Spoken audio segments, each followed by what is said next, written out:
Hello and welcome to Jessie Bear Book Club. Today we are discussing Daisy May Cooper's autobiography. Don't laugh, it will only encourage her. I was eagerly anticipating this book because I really enjoy Daisy May Cooper. I devoured this country. I also watched her on Taskmaster and I follow her on Instagram. So I couldn't wait to read this. I put off buying it because my boyfriend told me he was going to get me it for Christmas, which he did, and I read it in just under a week. The first chapter of this book talks about Daisy's overactive imagination as a child, which I found really relatable, especially when she kept talking about the borrowers, because I really enjoyed the borrowers as a child, and nobody ever heard of them. And when I told people about them when I was older, everyone was like, oh yeah, we read that, it was so dumb. So it was really nice to read about someone who also enjoyed the borrowers as much as I did. There were also quite a few of Daisy's childhood drawings and stuff in this chapter, which were interesting enough, as interesting as any 5-year-old's drawing can be, I guess. The second chapter of this book is called Spawn of Satan, and it is all about Daisy trying to come to terms with her baby brother, Charlie, and really resenting him for simply being younger than her, which I found quite funny and very natural for any child. There was a very funny story about Charlie and Daisy throwing matchmakers at a topless fat lady who lived next door. I don't know why it was funny, it just was. So I liked that as well. I also enjoyed listening to her humanize her toys, which every child does, and how each of them had a personality, because didn't we all do that? I really enjoyed learning about her mum. Her mum sounds like such a character. I loved the way that she was always looking after injured animals and the way she would go hoking in second-hand shops. I think a lot of people's mums are like that, mine included. So again, found it really relatable and quite nice to read. It was nothing overly exciting, it was just nice and pleasant. Daisy does have a dark side though, and there was a horrible moment where she tricked her 2-year-old brother Charlie into believing it was his birthday when it wasn't. And even though it was quite cruel, it was funny and very sibling-like, the sort of thing you would do to get your own back. And again, just funny children hijinks. The book takes a darker turn in chapter 3 where they talk about Daisy's aunt dying and having to have her life support machine turned off, which was very traumatic to read about, and the effect that had on her whole family, especially her mother, who was very close to her sister, and how she would take Daisy to all these tarot card readings and spiritualists, and how that kind of came through in school when she would write stories about death and ghosts, and also how it gave her a real love for ghost stories and making ghost stories up, which she did in school and then later did on Facebook, making a village ghost page. There is also a bit of a downward turn where it talks about Daisy's family's poverty during her childhood. Very sad bits where it talks about them having no electric at Christmas and no Christmas presents. They did Secret Santa where everyone was told they could spend less than a $5, and going to car boot sales to sell old pieces of furniture simply so they could feed themselves. But it also talks about them going on holiday, camping holidays mainly, but they did have a couple to the south of France, which in their own ways were both disastrous, one through flood and the second through Daisy being a teenager and wanting to meet all the boys, and her mother striding across a field in a Marge Simpson's nightie to tell her to come back to the tent or she'd catch chlamydia, which I also thought was very funny. Reading about Daisy's teenage years were definitely the highlight of this book.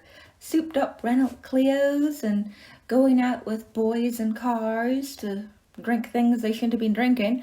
But it was funny enough, and then when she gets her 9-to-5 job in Debenhams, I know it was Debenhams because I used to work for Phase 8 in Debenhams, so she was definitely talking about Debenhams, even though she never mentions the retail store by name. You just know. And her taking a vibrator to work. Also her stealing Levi jeans, which I thought was very, very smart how she did it. I wouldn't have the guts to do that. I also thought it was hilarious how she nearly sold Princess Anne a store card. Didn't know it was Princess Anne because she took no interest in the royal family. And she pretty much got fired for that in the end. Like, after she didn't recognize Princess Anne and embarrassed the whole store, they didn't really want her around anymore, especially not in women's wear. Then there comes a sadder part of Daisy's life when she is flat sharing with 3 girls in one bedroom in Shepherd's Bush. And the 3 girls are all Portuguese and like to talk about her behind her back because she doesn't speak Portuguese. Daisy is going out and trying to find any sort of acting work she can and failing at it miserably. There's some horrible scenes where she goes to this monologue and there's a woman with a massive strap on pretending she is dominating her husband, and that's their monologue. There's also some other very depressing bits where she's pretty sure she accidentally auditioned to be in a porno. And she ends up taking out lots of credit cards and payday loans and getting herself in a lot of debt and having to move back home. She of course tells the infamous pole dancing story with some more details, but pretty much the same as, Coffees with Comedians. But I still liked it. Then comes the Rada chapters. I enjoyed the chapter about her in acting school, but I didn't feel it was long enough and I didn't feel like it gave us enough detail.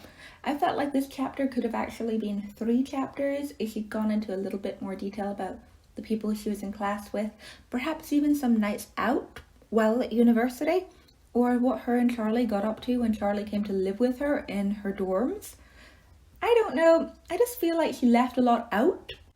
She obviously didn't enjoy a lot of her time at RADA, and some of the teachers sound really, really horrible.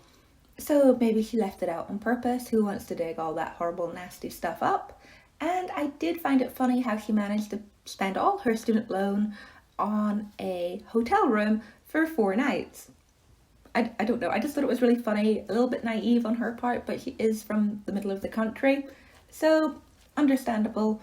Horrible for her because then she ended up having to take out another loan for university, but still funny. Then there are the wilderness years, which are all about her searching for acting work and not being able to get anything for a multitude of reasons. Also her parents losing their house due to the financial collapse and many other things, not having any money, having to pawn her possessions. There are some very, very sad scenes about her going to a pawn shop to pawn literally everything she owns of value. It all comes back full circle though when the guy who worked in the pawn shop comes to their This Country book signing, which I thought was nice and Daisy said was one of the high points of her life when she knew she'd kind of made it. There's also some very funny job centre scenes where there's a drunk man who thinks he's a vampire, which I liked. If you've ever been to a job centre, you know they're a bit like that. There's also a chapter about Daisy's small part in Doc Martin, which you can still find on YouTube if you look hard enough, because I did after reading this chapter, which sounds like one of the most horrific experiences of her life, and I'm not surprised. I don't want to ruin it for anybody who's going to read it, but it's good. It then goes on to talk about how her and Charlie made up these characters of Kerry and Curtin to amuse themselves while doing their cleaning jobs, which I already knew about because I've watched quite a few documentaries with them, or little snippets on YouTube, or if you've ever watched The Making of This Country, you hear a lot of these stories. So there was nothing really new. I did like hearing about how they first took This Country to ITV, who tried to change all of it, and how they did a pilot. I thought the idea of Kerry being in love with Curtin in the ITV version was kind of disgusting and sick because they're brother and sister and they acted themselves. Also, imagining Kerry from This Country as some sort of sexual being repulses me because she's Kerry. The last chapter of this book is one of their first scripts for This Country, back when Curtin was Dale, and it's written all over and squiggled and they've crossed things out, and it's okay. I mean, it's not that interesting, and that is honestly one of my issues with this book, is because in the entire book I counted and there are 46 picture pages, not written pages, picture pages, and I love some glossy pictures in the middle of the book, which there are 12 of, and that is fine, but there are a lot of black and white pictures of report cards or her drawings as a child or school books or her degree, And they're about as interesting as your friend showing you these. I mean, you show polite interest, but nobody wants to read your report card from P7. At least I don't want to read anybody's, not even my own. So I give this book a 6 out of 10. If you like this country and you like Daisy May Cooper, I would recommend it. If you don't have a very firm interest in her, it might not be for you. But it's an easy read, good holiday read, even though the book's a little bit bulky, but I think that might be because I got the hard copy version. Also, if you like this country, definitely follow Daisy on Instagram because she's hilarious. If you enjoyed this review, remember to like, comment, and subscribe, and all that good stuff. See you guys next time. Bye!